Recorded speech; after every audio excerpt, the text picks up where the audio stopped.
Merci Daniel. T'as fini?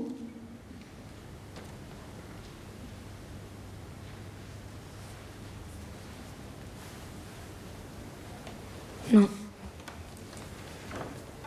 En fait, je voudrais dire autre chose.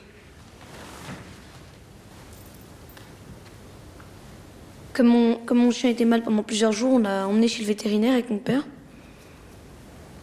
Et dans la voiture, il a rien dit pendant tout le trajet. Il mettait même pas de musique, ça lui arrivait jamais. D'habitude, il en met tout le temps. Et puis à un moment, mon père s'est mis à parler de Snoop. Il m'a dit, tu sais qu'il peut tomber malade? Même mourir, tu sais ça. Faut que tu te prépares. Moi, je voulais pas qu'il dise ça. Je voyais que... Enfin, je voyais que Snoop allait déjà mieux, qu'il était pas si vieux, qu'il était jamais tombé malade. Donc je lui ai dit qu'il allait pas mourir. Mais il a quand même continué. Il m'a dit si, il faut l'envisager, tu sais, ça va forcément arriver un jour. Puis attends, ça serait pas étonnant qu'il commence à être fatigué, là, Snoop. Il est pas tout jeune en âge de chien non plus. Tu te rends compte ce que c'est, sa vie? Tu sais, c'est pas juste un chien que t'as. C'est un super chien. C'est un immense chien que t'as. C'est vrai, réfléchis.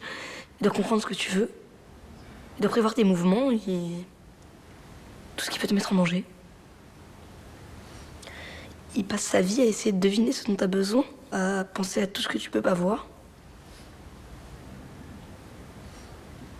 Il est peut-être fatigué, hein. S'occuper toujours des autres.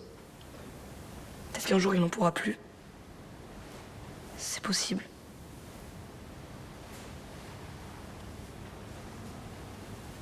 Et puis je me souviens qu'à la fin, il m'a dit un jour, bah, quand il devra partir, il partira. Puis ça sera comme ça, tu pourras rien faire. Tu devrais peut-être te préparer parce que ça sera dur. Mais ça sera pas la fin de ta vie.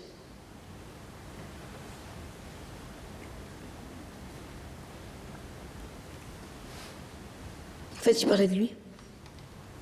C'est maintenant, en fait, je le sais, il parlait de lui.